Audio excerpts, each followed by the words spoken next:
DXDC Radyoman Report. Public awareness, inay death penalty ang labing gikinahanglan aron nga magbaton og respeto ang katawhan sa mga kababainhan ug mga kabataan. Sa interview sa DXDC RMN Davao kang Jeanette Ampog, Executive Director sa Talikala Incorporated, iyang gisulti nga aduna nay mga balaod nga naghatag og proteksyon batok sa pagpangabuso apan aduna gihapoy matala nga mga insidente. Kini ang rason kung anong gikinahanglan nga magbaton og balaod nga maghatag og saktong edukasyon sa publiko unsaon pagtratar sa ilang isig katawo. May mga life sentence, life imprisonment. Sa una na, mapoy death penalty, pero nakitabo man gyapon tong kay Itchagaray.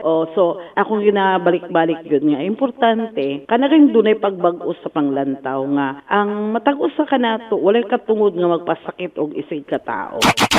Nasayrang buot banhawo ni Davao City 1st District Representative Paulo Pulong Duterte o kaubanang kongresista ang death penalty batok sa rape, slay o gun violence nga mga insidente. Kasama mo sa balita og serbisyo publiko, reaching millions nationwide and worldwide for 70 years. Radyoman Kirby Manzon, Tatak RMN.